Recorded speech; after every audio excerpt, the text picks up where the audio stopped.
Hello everyone, मैं कल्पना अपने channel में आप सभी का स्वागत करती हूँ। तो चलिए देखते हैं, आज जो टॉपिक देखना था वहाँ से देखते हैं। नए शहर कैसे थे उस समय पर, जो नए शहर बन रहे थे वो कैसे थे। तो देखिए, बंदरगाह, किले और सेवाओं के केंद्र किस प्रकार के थे, इस चीज़ को देखिएगा। 18वीं सदी तक मद्रास, कलकत्ता और बम्बई, 3 जगहों की बात हम लोग करते आ रहे हैं। ये सबसे महत्वपूर्ण बंदरगाह बन चुके थे, यानी यहाँ से समुद्रों से व्यापार होता था। यहाँ जो आबादियाँ बसी वे चीज़ों के संग्रह के लिए काफ़ी उपयोगी साबित हुई। यानी जो सामान संग्रह किया जाता था उसका बहुत अच्छा व्यापार होता था। ईस्ट इंडिया कंपनी ने अपने कारखाने, यानी वाणिज्यिक कारखाने, यानी व्यापार वाले कारखाने इन्हीं बस्तियों में बनाए, और यूरोपीय कंपनियों के बीच प्रतिस्पर्धा के कारण सुरक्षा के उद्देश्य से इन बस्तियों की किलेबंदी कर दी गई। क्या था कि यूरोपीय कंपनियों में ही एक दूसरे से प्रतिस्पर्धा यानी कंपटीशन हो रहा था, इसलिए बस्तियों के लिए बंद कर दिया गया कि इतनी बस्ती हमारी एरिया की, इतनी बस्ती आपकी एरिया की। इस प्रकार से मद्रास में जो फोर्ट सेंट जॉर्ज, कलकत्ता में फोर्ट विलियम और बम्बई में फोर्ट, ये इलाके ब्रिटिश आबादी के रूप में जाने जाते थे। याद रखिएगा, फोर्ट कहाँ था, बम्बई में। और कलकत्ता की बात करें तो फोर्ट विलियम था, और मद्रास की बात करें तो फोर्ट सेंट जॉर्ज था। सेंट जॉर्ज नाम होगा और फोर्ट मतलब किला होता है ना, और विलियम नाम है और फोर्ट मतलब किला होता है। आगे देखिए, आगे यूरोपीय व्यापारियों के साथ लेन देन चलाने वाले भारतीय व्यापारी, कारीगर और कामगार इन किलों के बाहर अलग बस्तियों में रहते थे।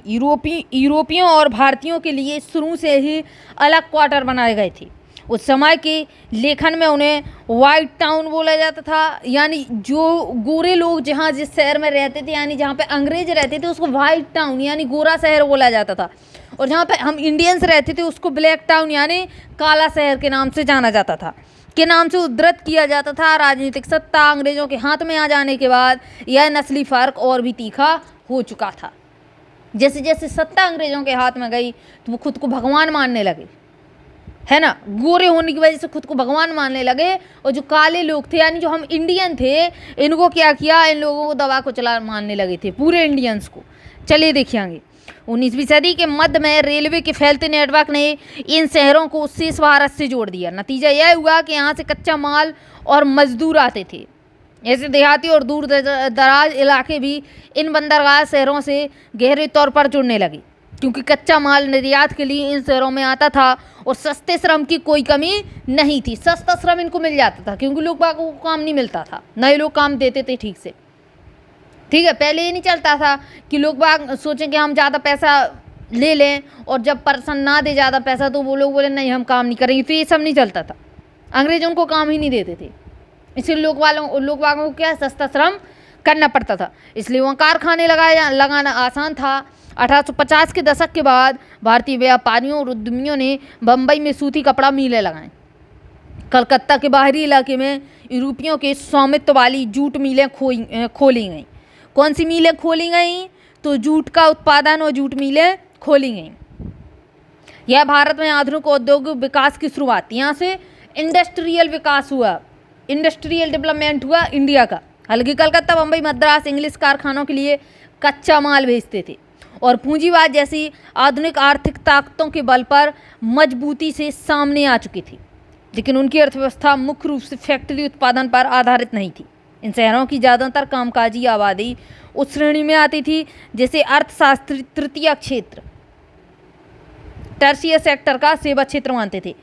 अर्थशास्त्री इसको तृतीय यानी अर्थव्यवस्था जब आप पढ़ेंगे इकोनॉमी, तो ये जो है क्या है, इन शहरों की ज़्यादातर आबादी उस श्रेणी में आती थी। कौन सी श्रेणी में? कि मजबूरी में सामने आ चुके थे, लेकिन उनकी अर्थव्यवस्था उस मुख्य रूप से फैक्ट्री उत्पादन मतलब सेवा क्षेत्र, यानी आप दूसरे की सेवा कर रहे हैं। जैसे आज डिलीवरी वाले लड़के आते हैं हम लोगों को सामान देने, ना तो वो सामान को बनाते हैं ना उत्पादन करते हैं, लेकिन हमें सेवा देते हैं, है ना। तो वो होता है आपका टर्शियर क्षेत्र। आगे देखिए, उस समय यहाँ सही मायने में केवल 2 औद्योगिक शहर थे। कौन कौन से थे? एक तो था आपका कानपुर, और दूसरा था जमशेदपुर टाटा वालों का, जो कि आज भी आपको टाटा कंपनी का हर चीज़ मिलेगा। टाटा नमक, टाटा स्टील, टाटा नाम से हर चीज़ मिल जाएगी आपको, है ना। लेकिन सबसे मुख्य चीज़ क्या थी टाटा नाम से? तो वो स्टील की कंपनी खोली गई थी टाटा की। आगे देखिए, कानपुर आज भी चमड़े के लिए प्रसिद्ध है ना। देखिए, कानपुर में चमड़े की चीज़ें मिलती हैं, ऊनी और सूती वस्त्र बनते हैं, जबकि जमशेदपुर स्टील उत्पादन के लिए विख्यात है। आज के समय में तो टाटा की जो है छोटी छोटी आपको चीज़ मिल जाएगी, जैसे आप टाटा नमक खाते हैं, है ना, और बड़ी से बड़ी चीज़ टाटा की मिल जाएगी। लेकिन सबसे पहले टाटा जो स्टील कंपनी खुली हुई थी, जो कंपनी खुली थी वो स्टील की ही कंपनी थी, टाटा वालों की। और जो कानपुर है वो हमेशा से चमड़े के लिए प्रसिद्ध है, आज भी चमड़े के लिए ही प्रसिद्ध है। भारत कभी भी एक आधुनिक औद्योगिकरण देश नहीं बन पाया, क्योंकि पक्षपातपूर्ण औपनिवेशिक नीतियों ने हमारे औद्योगिक विकास को आगे बढ़ने ही नहीं दिया। जैसे मतलब हम अपना काम स्टार्ट करना चाहते थे, तो वैसे ही औपनिवेशिक जो चीज़ें थी वो हमारे सामने नीतियाँ आ रही थी। कलकत्ता, मुंबई और मद्रास बड़े शहर तो थे बने, लेकिन इससे औपनिवेशिक भारत की समूची अर्थव्यवस्था में कोई नाटकीय इजाफा नहीं हुआ। चलिए देखेंगे एक नया शहरी परिवेश। औपनिवेशिक से नए शासकों की वाणिज्यिक संस्कृति को प्रतिबिंबित करते थे। राजनीतिक सत्ता और संरक्षण भारतीय शासकों के स्थान पर ईस्ट इंडिया कंपनी के व्यापारियों के हाथ में जाने लगा। दुभाषीय, बिचौलिए, व्यापारी और माल आपूर्तिकर्ता के रूप में काम करने वाले भारतीयों का भी इन नए शहरों में एक महत्वपूर्ण स्थान था। आगे देखिए, नदी या समुद्र के किनारे आर्थिक गतिविधियों से गोदियों और घाटियों का विकास हुआ। समुद्र किनारे गोदाम बनाए, वाणिज्यिक कार्यालय बनाए, जहाजरानी उद्योगों के लिए बीमा एजेंसी बनाई, यातायात डिपो और बैंकिंग संस्थानों की स्थापना होने लगी। कंपनी के मुख्य प्रशासकीय कार्यालय समुद्र तट से दूर बनाए गए। कलकत्ता में स्थित राइटर्स बिल्डिंग इसी तरह का एक दफ्तर हुआ करती थी, कार्यालय। यहाँ राइटर्स का आशय क्लर्कों से था, क्लर्क को राइटर्स बोला जाता था। यह ब्रिटिश शासन में नौकरशाही के बढ़ते कद का संकेत था। किले की चार दीवारी के आसपास यूरोपीय व्यापारियों और एजेंटों ने यूरोपीय शैली के महलनुमा मकान बना लिए थे। कुछ ने शहर की सीमा से सटे उप शहरी इलाकों में बगीचा बना लिया था। शासक वर्ग के लिए नस्ली विभेद पर आधारित क्लब, रेस कोर्स और रंगमंच भी बनाए गए थे। चलिए देखिए आगे, ये बना हुआ है महल किसी का, देख लेना, ये महल बनाए हुए हैं। आगे देखिए, अमीर भारतीय एजेंटों और बिचौलियों ने बाजारों के आसपास ब्लैक टाउन में परंपरागत ढंग से दालानी मकान बनवाए, बढ़िया दालान देके मकान बनवाए। उन्होंने भविष्य में पैसा लगाने के लिए शहर के भीतर बड़ी बड़ी ज़मीनें भी खरीद ली थी। अपने अंग्रेज स्वामियों को प्रभावित करने के लिए भी त्योहारों के समय रंगीन दावतों का आयोजन करते थे। समाज में अपनी हैसियत साबित करने के लिए उन्होंने मंदिर भी बनवाए।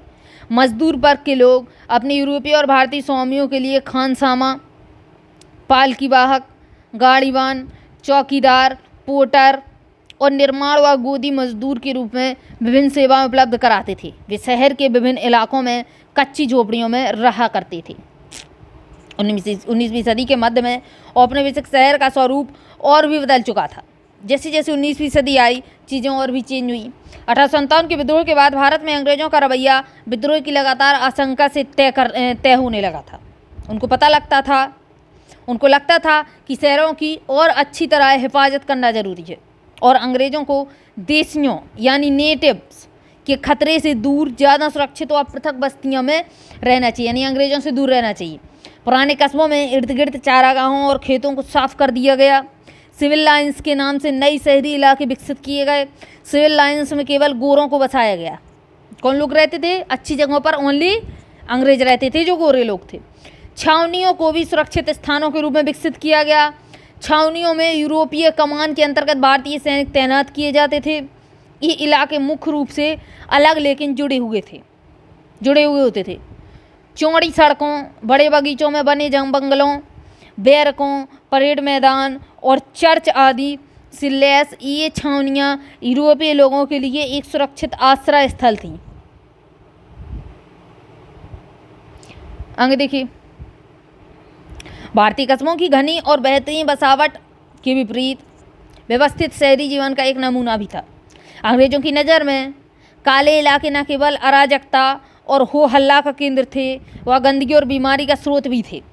ये क्या कहते थे कि आप लोग गंदगी फैलाए रखते हैं, आप लोग बीमार रहते हैं, अराजकता फैलाते हैं, हो हल्ला करते हैं। काफ़ी समय तक अंग्रेजों की दिलचस्पी गोरों की आबादी में सफाई और स्वच्छता बनाए रखने तक ही सीमित थी, लेकिन अब हैजा और प्लेग जैसी महामारियां फैली और हजारों लोग मारे गए। काफ़ी समय तक, इधर से देखिए, काफ़ी समय तक अंग्रेजों को दिलचस्पी गोरों की आबादी में सफाई और स्वच्छता बनाए रखने की थी। यानी जहाँ पे वो लोग रहते थे वहाँ तक ये सीमित था कि हमें अपनी जगह पे, जिस जगह पे हम रहते हैं वहाँ पे हमें साफ़ सफाई रखना ज़रूरी है ना। मतलब जहाँ पे ब्लैक टाउन था वहाँ पे साफ़ सफाई इनके लिए ज़रूरी नहीं थी। लेकिन क्या हुआ कि हैजा और प्लेग की बीमारी जैसे ही फैली तो क्या हुआ, हजारों लोग मारे गए। जैसे इस समय पे कोरोना मारे गए, ऐसे उस समय पे प्लेग और जो है हैजा की बीमारी से लोग मारे गए थे। तो क्या हुआ, औपनिवेशिक अफसर, जहाँ अफसर यानी जो व्हाइट टाउन था, उनको स्वच्छता व सार्वजनिक स्वास्थ्य के लिए ज़्यादा कड़े कदम उठाने की ज़रूरत महसूस होने लगी। ठीक है, उनको क्या लगा, उनको यह भय बैठ गया, यह डर था कि बीमारियां जो है ब्लैक टाउन से वाइट टाउन में ना फैल जाएं। वो ऐसा तो होता ही कि ब्लैक टाउन से बीमारियां क्या हुए, वाइट टाउन में फैलने लग जाएं। 1860 से 70 के दशकों में साफ सफाई के बारे में कड़े प्रशासकीय उपाय लागू किए गए और भारतीय शहरों में निर्माण गतिविधियों पर अंकुश लगाया गया। लगभग इसी समय भूमिगत पाइप आधारित जलापूर्ति, निकासी और नाली व्यवस्था भी निर्मित की गई। ठीक है, तो जो हैजा वगैरह ये बीमारियां फैली तो किसके कारण फैली, गंदगी के कारण फैली। तो अब इन लोगों ने क्या किया कि भूमिगत पाइप आधारित जलापूर्ति, भूमि के अंदर से पाइप डाल के ये लोग जल की पूर्ति करने लगे। निकासी यानी जो गंदा पानी है उसको निकालने के लिए जो नाला भरी हुए हैं गंदे पानी से, गंदगी से, उसको सही से निर्मित किया गया। इस प्रकार भारतीय शहरों को नियमित और नियंत्रित करने के लिए स्वच्छता निगरानी भी एक अहम तरीका बन चुका था। अब देखिए, पहला हिल स्टेशन। हिल स्टेशन क्या होता है, तो हिल स्टेशन कहलाता है ऊंची यानी पर्वतीय क्षेत्र का मैदान। वहाँ पे हम लोग जैसे घूमने चले जाएं तो वो कहलाता है आपका हिल स्टेशन। छावनियों की तरह हिल स्टेशन यानी पर्वतीय सैरगाह है, पहाड़िय क्षेत्र का घूमने का स्थान कहलाता है हिल स्टेशन। हिल स्टेशन भी औपनिवेशिक शहरी विकास का एक खास पहलू था। हिल स्टेशनों को इन लोगों ने अपने तरीके से बना रखा था, अपने तरीके से उपनिवेश कर रखा था। और मेन बात तो ये थी ना कि ये लोग कहाँ से थे, इंग्लैंड से थे। और इंग्लैंड साइड क्या है, अक्षांश, ऊंचा अक्षांश है, यानी वहाँ पर सर्दियों का मौसम अधिकतर रहता है। तो लोग गर्मियों में सर्वाइव नहीं कर पाते थे इंडिया में, तो लोग इंडिया के ठंडक वाले मैदान में जाते थे। जैसे आप बात करें जम्मू कश्मीर हिल स्टेशन की बात करें, हिमाचल प्रदेश, उत्तराखंड, ऐसी जगहों पर ये लोग अपना आवास बनाते थे हिल स्टेशन पे। हिल स्टेशनों की स्थापना और बसावट का संबंध सबसे पहले ब्रिटिश सेना की ज़रूरतों से था। शिमला की बात करें, ये वाला शिमला था, आज की शिमला में ये वाला साल लिखते हैं आप लोग की स्थापना गोरखा युद्ध हुआ था आपका 1815 से 1816 के समय पर। याद रखना, गोरखा युद्ध पूछा जाता है, के दौरान की गई थी। हिल स्टेशन की स्थापना कर दी गई थी गोरखा युद्ध के दौरान। अंग्रेज मराठा युद्ध हुआ था आपका 1818 में। युद्ध के कारण अंग्रेजों की दिलचस्पी माउंट आबू में बन गई। माउंट आबू पर्वत का नाम है। जबकि दार्जिलिंग आपका कहाँ है, पश्चिम बंगाल को 1835 में सिक्किम के राजाओं से छीन लिया गया था। ये हिल स्टेशन फौजियों को ठहराने, सरहद की चौकसी करने और दुश्मन के खिलाफ हमला बोलने के लिए महत्वपूर्ण थे। तो जो हिल स्टेशन थे यहाँ पे छुप के हमला आप लोग आसानी से कर सकते थे, तो इसलिए भी हिल स्टेशन महत्वपूर्ण बन गए। दूसरी बात क्या थी, भारतीय पहाड़ों की मृदु और ठंडी जलवायु को फायदे की चीज़ माना जाता था। वहाँ पे ठंडी जलवायु थी, खासतौर से इसलिए कि अंग्रेज गर्म मौसम की बीमारियाँ पैदा करने वाला मानते थे। गर्म मौसम को ये लोग क्या मानते थे कि यहाँ पे बीमारियाँ पैदा होती हैं, इसलिए लोग ठंडक में जाते थे। और मेन दिक्कत ये भी थी कि ये लोग ठंडक वाले क्षेत्र से आए हुए थे, तो गर्मी इनके लिए सहन करना आसान नहीं था, इसलिए ये लोग हिल स्टेशन निकल जाते थे। उन्हें गर्मियों के कारण हैजा और मलेरिया की सबसे ज़्यादा आशंका रहती थी। इन लोगों का कहना था कि हैजा और मलेरिया गर्मी के कारण ही फैला हुआ है। ये फौजियों को इन बीमारियों से दूर रखने की पूरी कोशिश करते थे। सेना की भारी भरकम मौजूदगी के कारण ये स्थान पहाड़ियों में एक नई तरह की छावनी बन गए। हिल स्टेशन पर छावनियाँ बनाई गई और पूरी सेनाएं वहाँ रखी गई ताकि वहाँ पर क्या है, इनको हैजा और मलेरिया की बीमारी ना फैले। क्योंकि ये मानते थे कि हैजा और मलेरिया की बीमारी गर्मी के कारण फैली हुई है। इन हिल स्टेशनों को सैनिटोरियम के रूप में भी विकसित किया गया। सिपाहियों को यहाँ विश्राम करने और इलाज कराने के लिए भेजा जाता था, क्योंकि हिल स्टेशनों की जलवायु यूरोप की ठंडी जलवायु से मिलती जुलती थी। इसलिए नए शासकों को वहाँ की आबो हवा काफ़ी लुभाती थी। वहाँ की जो हवा थी इनको अच्छी लगती थी, अपने शहर जैसा लगता था, अपने इंग्लैंड जैसा लगता था इन लोगों को। वायसराय अपने पूरे अमले के साथ हर साल गर्मियों में हिल स्टेशन पर ही डेरा डाल लिया करते थे। सर्दियों में तो ये लोग नीचे साइड आ जाते थे, है ना, नॉर्थ में, लेकिन गर्मियों के दिनों में, मई जून की अच्छी कड़क गर्मी में, जून जुलाई की, ये लोग क्या करते थे, हिल स्टेशन में चले जाते थे। 1864 में वायसराय जॉन लॉरेंस ने अधिकृत रूप से अपनी काउंसिलिंग शिमला में स्थानांतरित कर ली थी। ये बिल्कुल से शिमला में रहने लगा था लॉरेंस, और इस तरह गर्म मौसम में राजधानियां बदलने के सिलसिले पर विराम लगा दिया गया। पहले क्या था, सर्दी का मौसम, नीचे की साइड आ जाएगी राजधानी, गर्मियों का मौसम, फिर ऊपर की साइड राजधानी ये लोग बना लेते थे। लेकिन लॉरेंस आया, उसने बिल्कुल से क्या किया, शिमला में राजधानी को क्या किया, जमा दिया। तो अब क्या हुआ, राजधानियां बदलना विराम लग गया। शिमला भारतीय सेना के कमांडर इन चीफ यानी प्रधान सेनापति का अधिकृत आवास बन चुका था। हिल स्टेशन ऐसे अंग्रेजों और यूरोपियनों के भी आदर्श स्थान थे जो अपने घर जैसी मिलती जुलती बस्तियां बसाना चाहते थे। उनकी इमारतें यूरोपीय शैली की होती थीं। अलग अलग मकानों के बाद एक दूसरे से कटे बिला बागों के बीच में स्थित कॉटेज बनाए जाते थे। एलिंगटन चर्च और शैक्षणिक संस्थान अलग आदर्शों का प्रतिनिधित्व करते थे। सामाजिक दावत, चाय, बैठक, पिकनिक, रात्रि भोज, मेले, रेस और रंगमंच जैसी घटनाओं के रूप में यूरोपियों का सामाजिक जीवन भी एक खास किस्म का था। देखिए, रेलवे के आने से ये पर्वतीय सैरगाहें बहुत तरह के लोगों की पहुंच में आ गईं। अब भारतीय भी वहां जाने लगे थे। उच्च मध्यवर्गीय लोग, महाराजा, वकील और व्यापारी सैर सपाटे के लिए इन स्थानों पर जाने लगे थे। वहाँ उन्हें शासक यूरोपीय अभिजन के निकट होने का संतोष मिलता था। हिल स्टेशन औपनिवेशिक अर्थव्यवस्था के लिए भी महत्वपूर्ण थे। पास के हुए इलाकों में चाय और कॉफ़ी बागानों की स्थापना से मैदानी इलाकों से बड़ी संख्या में मजदूर वहां जाने लगे थे। पहाड़ी क्षेत्र में आपकी चाय कॉफ़ी उगाई जाती है, तो वहाँ पर मजदूर लोग जाने लगे थे काम के लिए। इसका नतीजा यह हुआ कि अब हिल स्टेशन केवल यूरोपीय लोगों की ही सैरगाह नहीं रह गए, बल्कि इंडियन लोग भी वहाँ पर जाने लगे थे। आगे देखिए, नए शहरों में सामाजिक जीवन। अमार कथा देख लेना, अमार कथा मेरी कहानी। अमार कथा कहाँ बोला जाता है, तो ये आपका बंगाली में बोला जाता है अमार कथा मेरी कहानी को। चलिए देखिए आगे, नए शहरों में सामाजिक जीवन किस प्रकार से रहा। साधारण भारतीय आबादी के लिए नए शहर दांतों तले उंगली दबा लेने का अनुभव था। यहाँ जिंदगी हमेशा दौड़ती भागती सी दिखाई देती थी। आज भी वही चीज़ है कि आप शहरों की साइड चले जाएंगे, इतनी मतलब तेज रफ्तार से लोग दौड़ते भागते दिखाई देंगे, जहाँ वहाँ चरम संपन्नता और गहन गरीबी दोनों के दर्शन एक साथ होते थे। घोड़ा गाड़ी जैसे नए यातायात साधन और बाद में ट्रामों और बसों के आने से यह हुआ कि अब लोग शहर के केंद्र से दूर जाकर भी बच सकते थे। समय के साथ काम की जगह और रहने की जगह दोनों एक दूसरे से अलग होते गए। घर से दफ्तर तथा फैक्ट्री जाना एक नए किस्म का अनुभव बन गया। यद्यपि अब पुराने शहरों में मौजूद सामंजस्य और वाकफियत का एहसास गायब था, लेकिन टाउन हॉल, सार्वजनिक पार्क, रंगशालाओं और 20वीं सदी में सिनेमा हॉलों जैसे सार्वजनिक स्थानों के बनने से शहरों में लोगों को मिलने जुलने की उत्तेजक नई जगह और अवसर मिलने लगी थी। शहरों में नए सामाजिक समूह बने तथा लोगों की पुरानी पहचानें महत्वपूर्ण बनी रहीं।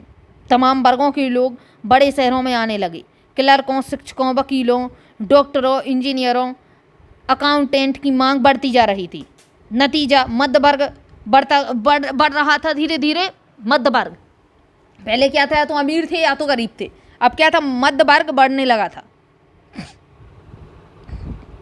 आगे देखिए, उनके पास स्कूल, कॉलेज और लाइब्रेरी जैसे नए शिक्षा संस्थानों तक अच्छी पहुंच थी। शिक्षित होने के नाते वे समाज और सरकार के बारे में अखबारों, पत्रिकाओं और सार्वजनिक सभाओं में अपनी राय व्यक्त कर सकते थे। बहस और चर्चा का एक नया सार्वजनिक दायरा पैदा हुआ। सामाजिक रीति रिवाज, कायदे कानून और तौर तरीकों पर सवाल उठने लगे। लेकिन बहुत सारे सार्वजनिक बदलाव स्वाभाविक रूप से या आसानी से नहीं आ रहे थे। शहरों में औरतों के लिए नए अवसर थे। पत्र पत्रिकाएं, आत्मकथाएं और पुस्तकों के माध्यम से मध्यवर्गीय औरतें खुद को अभिव्यक्त करने का प्रयास कर रही थीं। परंपरागत पितृसत्तात्मक कायदे कानून को बदलने की इन कोशिशों से बहुत सारे लोगों को असंतोष था। रूढ़िवादियों को भय था कि अगर औरतें पढ़ लिख गईं तो भी दुनिया को उलट कर रख देंगी और पूरी सामाजिक व्यवस्था का आधार खतरे में पड़ जाएगा। यहाँ तक कि महिलाओं की शिक्षा का समर्थन करने वाले सुधारक भी औरतों को माँ और पत्नी की परंपरागत भूमिकाओं में ही देखते थे और चाहते थे कि वे घर की चार दीवारों के भीतर ही रहें। तो ये थी औरतों की स्थिति उस समय पर। समय बीतने के साथ साथ सार्वजनिक स्थानों पर महिलाओं की उपस्थिति बढ़ने लगी। धीरे धीरे नौकरों का काम करने लगी औरतें, फैक्ट्री मजदूर में काम करने लगी, शिक्षिका बनी और रंगकर्मी यानी एक्ट्रेस वगैरह भी बनी। अब देखिए अमर कथा में पढ़ लेना आप लोग, कहानी लिखी हुई है छोटी सी, चलिए अब आगे देखिएगा इसको। और फिल्मी कलाकार बन के भी निकली के रूप में शहर के नए व्यवसायों में दाखिल होने लगी। लेकिन ऐसी महिलाओं को लंबे समय तक सामाजिक रूप से सम्मानित नहीं माना जाता था। ऐसी महिलाओं का सम्मान नहीं किया जाता था जो हर काम करने लगती थी, जो घर से निकलकर सार्वजनिक स्थानों में जा रही थी। शहरों में मेहनत का गरीबों या कामगारों का एक नया वर्ग उभर रहा था। ग्रामीण इलाकों के गरीब रोजगार की उम्मीद में शहरों की तरफ भाग रहे थे। कुछ लोगों को शहर नए अवसरों का स्रोत दिखाई देते थे, कुछ को एक भिन्न जीवन शैली का आकर्षण खींच रहा था। उनके लिए यह एक ऐसी चीज़ थी जो उन्होंने पहले कभी नहीं देखी थी। शहर में जीने की लागत पर अंकुश करने के लिए ज़्यादातर पुरुष प्रवासी अपना परिवार गांव से छोड़कर आते थे। शहर की ज़िंदगी एक संघर्ष थी, आसान नहीं थी, आज भी है। नौकरी पक्की नहीं थी, नौकरी ज़रूरी नहीं आपको मिल जाए आप शहर जाएँ तो। खाना महंगा मिलता है, आज भी मिलता है, पहले भी मिलता था। रिहाइश का खर्चा उठाना मुश्किल था, फिर भी गरीबों ने वहाँ प्रायः अपनी एक अलग जीवंत शहरी संस्कृति रच ली थी। वे धार्मिक त्योहारों, तमाशों यानी लोक रंगमंच, छोटे छोटे कार्यक्रम होते थे मंचों पे, और स्वांग आदि में उत्साहपूर्वक हिस्सा लेते थे, जिनमें ज़्यादातर उनके भारतीय और यूरोपीय स्वामियों का मजाक उड़ाया जाता था। क्या होता था ये रंगमंच में, क्या करते थे भारतीय, क्या करते थे यूरोपीय जो लोग थे उनका मजाक बनाते थे, कार्टून बनते थे फिर उनका मजाक बनाते थे। अंग देखिए, अब ये देखना, ये तस्वीर आप देखेंगे ना, इसमें पढ़ना कि क्या लिखा हुआ है। तो ये थी जो औरत अगर घर से बाहर काम करती तो ये स्थिति थी, ये बताया गया था। अंग देखिए, मछुआरों की नज़र से क्या था तो इसको पढ़ लेना। पृथक्करण, नगर नियोजन और भवन निर्माण। देखिए क्या रहा, पृथक्करण, नगर नियोजन, भवन निर्माण। यद्यपि मद्रास, कलकत्ता और मुंबई तीनों औपनिवेशिक शहर पहले के भारतीय कस्बों और शहरों से अलग थे, लेकिन उनमें कुछ साझे तत्व थे और उनके भीतर कुछ अनूठी बातें पैदा हो चुकी थीं। इनकी जांच करने पर औपनिवेशिक शहरों के बारे में हमारी समझ में निश्चित ही इजाफा होगा। अंग देखिए, मद्रास में बसावट और पृथक्करण, किस प्रकार से मद्रास में लोग बाग बसे, आवास बने, और फिर किस प्रकार से मद्रास का पृथक्करण हुआ।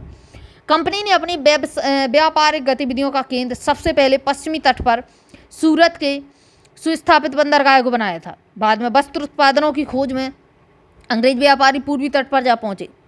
1639 में उन्होंने मद्रासपट्टम में एक व्यापारिक चौकी बनाई। इस बस्ती को स्थानीय लोग चेनापट्टनम कहते थे।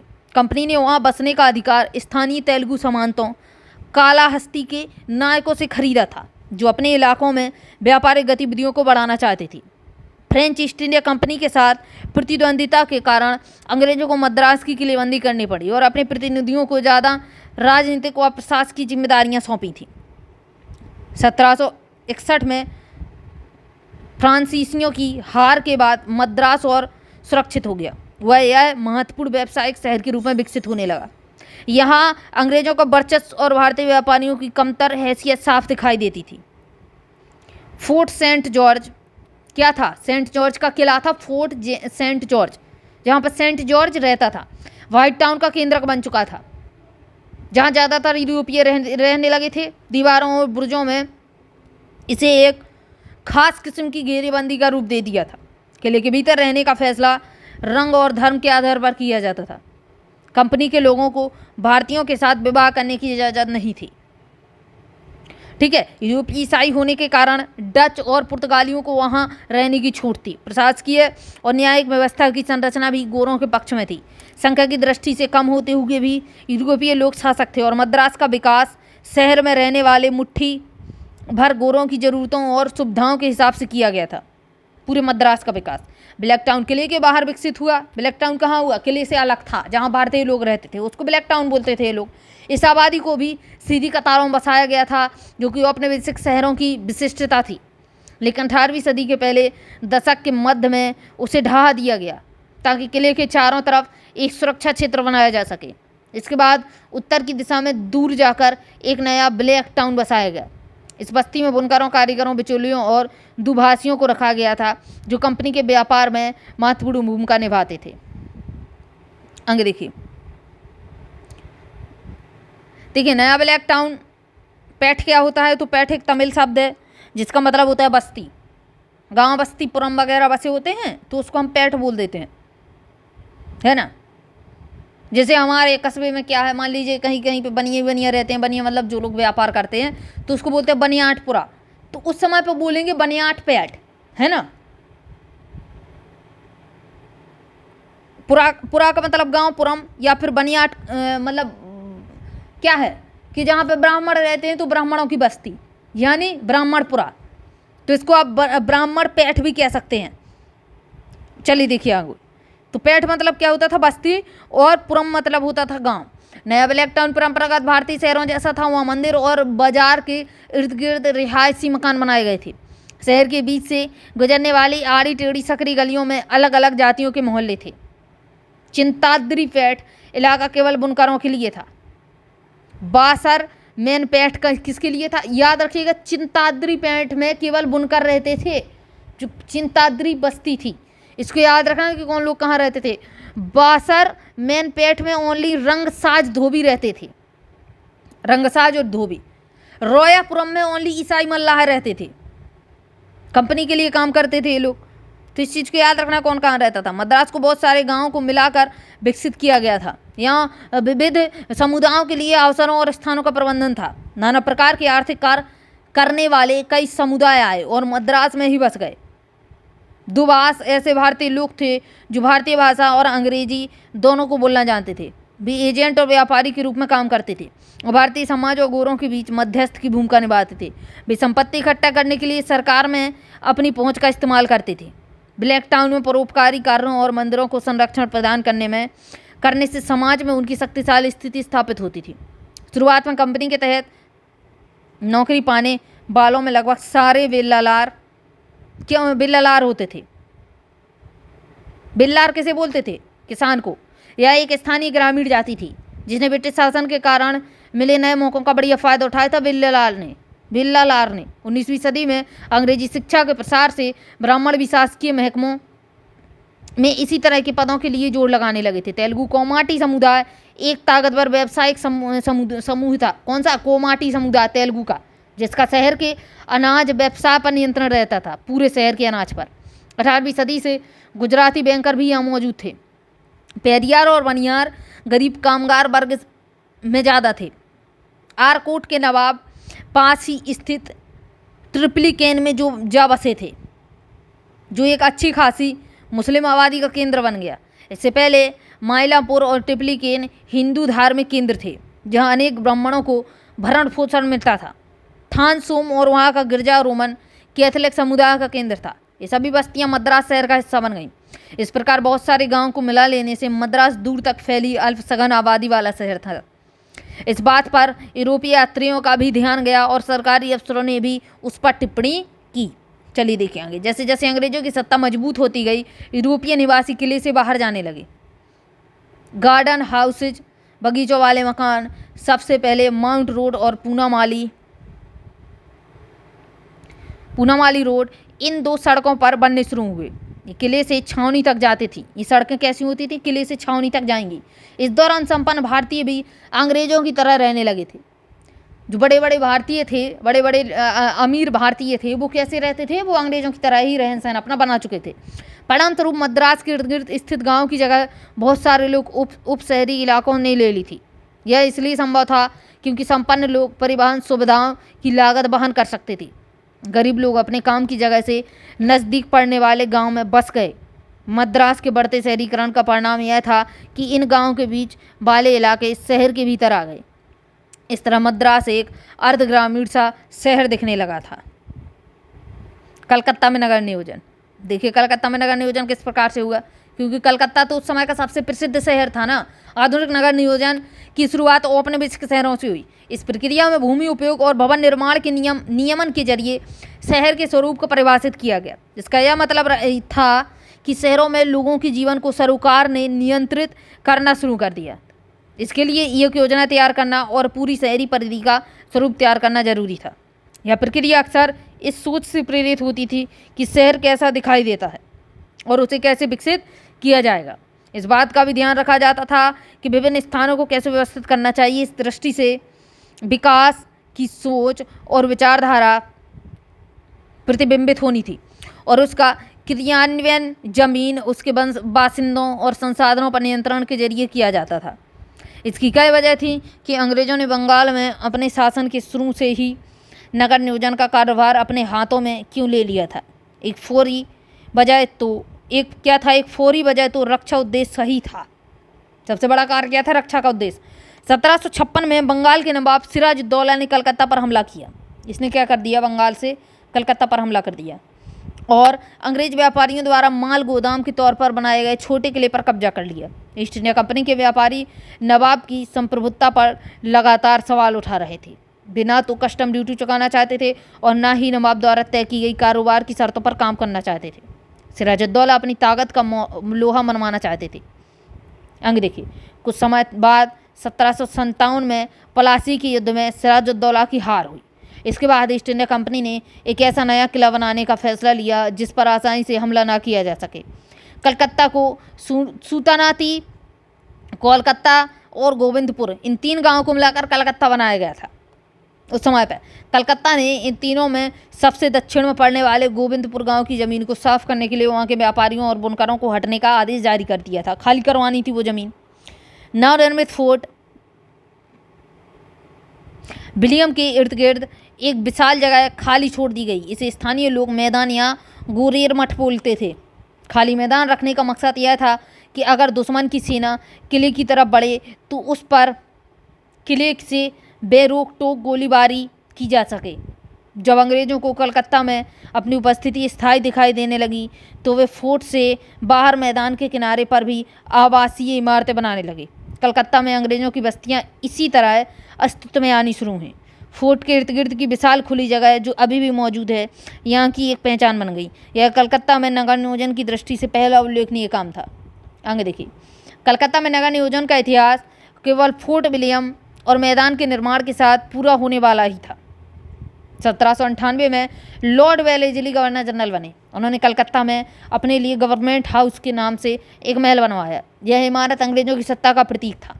कलकत्ता में आ जमने के बाद वेलेस्ली शहर के हिंदुस्तानी आबादी वाले हिस्से की भीड़ भाड़, ज़रूरत से ज़्यादा हरियाली, गंदे तालाबों, संडाद और निकासी की खस्ता हालात को देखकर, यानी खराब हालात को देखकर परेशान हो उठा।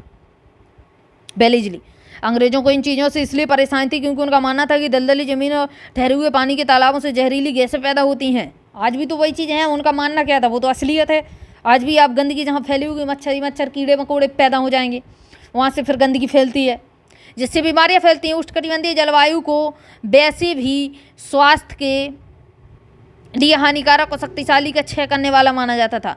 इधर पे देखिए क्या लिखा हुआ है, गोलाबारी के लिए जगह है, तो पढ़ लेना गोलाबारी के लिए कौन सी जगह इन लोगों ने बना रखी थी। चलिए देखेंगे। शहर को ज़्यादा स्वास्थ्यपरक बनाने का एक तरीका यह था कि शहर में खुले स्थान छोड़े जाएं। वेलेस्ली ने 1803 में नगर नियोजन की आवश्यकता पर एक प्रशासकीय आदेश जारी किया और इस आदेश में कई कमेटियों का गठन किया। बहुत सारे बाजारों, घाटों, कब्रिस्तानों और चर्म शोधन इकाइयों को साफ किया गया या हटा लिया गया।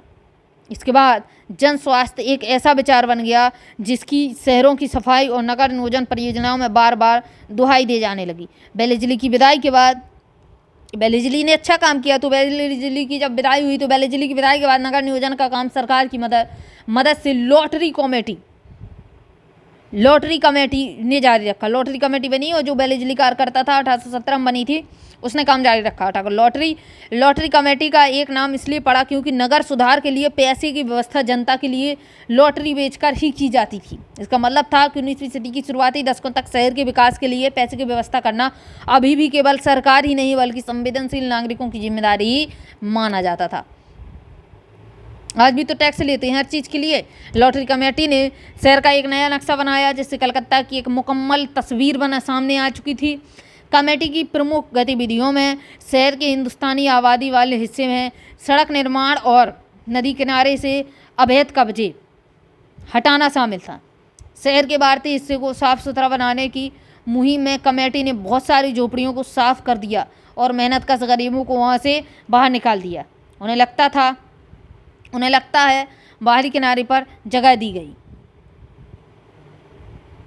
उन्हें कलकत्ता के बाहरी किनारे पर जगह दी गई। आगे देखिए, इसमें इसी प्रकार से लैंग्वेज दी हुई है। कितना बचा हुआ है?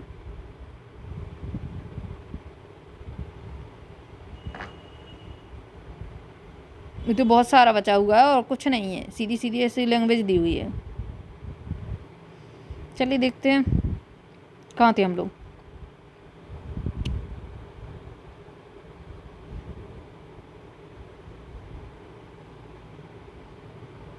इधर से देखिए,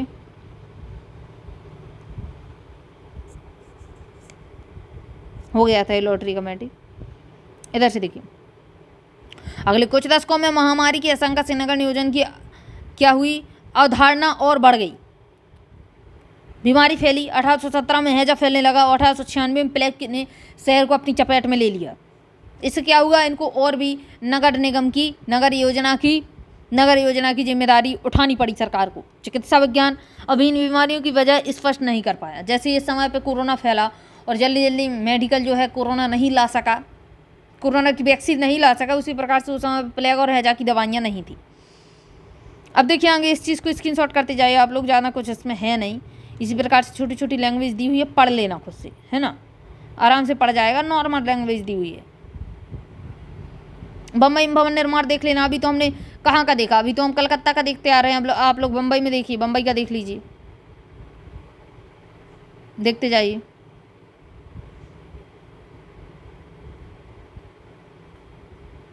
इसका स्क्रीनशॉट कर लेना पूरे का।